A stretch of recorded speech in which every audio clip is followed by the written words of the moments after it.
বিশ্বের ধনীতম মানুষের কথা শুনেছেন, ইলন মাস্ক। তার কোটি কোটি ডলারের সম্পদ। কিন্তু জানেন কি, একটি কুকুর আছে যে কুকুরটি বিশ্বের সবথেকে ধনী কুকুর, এবং তার সম্পদের পরিমাণ ৩,৩৫৬ কোটি টাকা। এছাড়াও একটি প্রাইভেট ইয়ট এবং একটি জেটের মালিক এই গুন্থার 6 নামের কুকুরটি। গুন্থার 6 এই কুকুরটি আসলে একটি জার্মান শেফার্ড।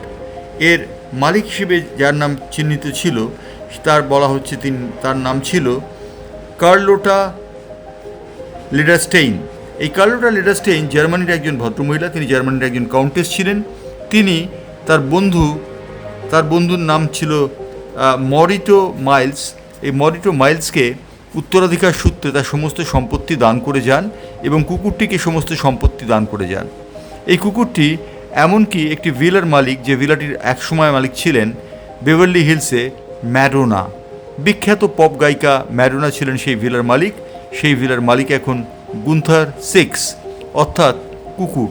এই কুকুরটি রীতিমতো ঈর্ষা জাগানোর মতো জিনিস, এই কারণে যে কুকুরটির ব্রেকফাস্টে দেওয়া হয় গোল্ড বেকড লিফ, এবং গোল্ড বেকড লিফ অর্থে এক ধরনের স্টেক দেওয়া হয় যেটিকে বলা হয় গোল্ড কে স্টেক। এছাড়াও এই কুকুরটি শোয়ার জন্য রাতের বেলা লাল ভেলভেটের বিছানা রয়েছে। সেই বিছানা আবার একদম সামনের দিকে তাকালেই আদিগন্ত সমুদ্র চোখে পড়ে। গুন্টারের যানবাহন চলাচলের জন্য রয়েছে একটি কনভার্টিবল BMW। এই কনভার্টিবল BMW চড়েই গুন্থার 6 যাতায়াত করেন। 1992 সালে গুন্থার বংশজাতীয় এই প্রজাতির কুকুর তারা ধন সম্পত্তির অধিকারী হয়। কীভাবে হয়? কার্লোটা লেডারস্টেইন যখন মারা যান, তখন তিনি তার আইনজীবী বন্ধু মরিনর মাইনস্কি ইটালির সমস্ত সম্পত্তি লিখে দেন। সমস্ত সম্পত্তি লিখে দেবার সময় তিনি গুন্টারের জন্য সম্পত্তি লিখে দেন। গুন্টার 3 ছিল সেই সময় এই সম্পত্তির উত্তরাধিকার।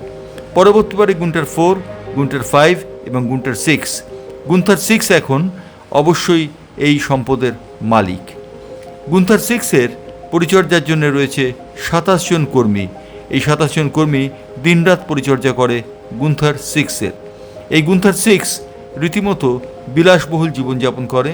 সকালের ব্রেকফাস্ট, দুপুরের লাঞ্চ এবং রাতের ডিনার তার জন্য আলাদা শেফ রয়েছে।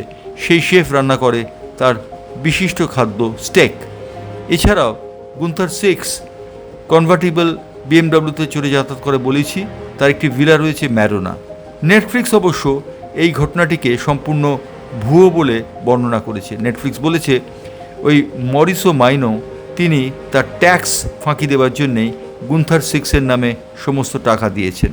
কিন্তু যাই হোক, গুন্থার 6 3,056 কোটি টাকার মালিক, এবং একই সঙ্গে একটি প্রাইভেট জেট এবং একটি ইয়টের মালিক, এবং ম্যাডোনার ভিলাটিরও মালিক। সে বিষয়ে সন্দেহের কোনো অবকাশ নেই। ব্যুরো রিপোর্ট, বাংলার পালস টিভি।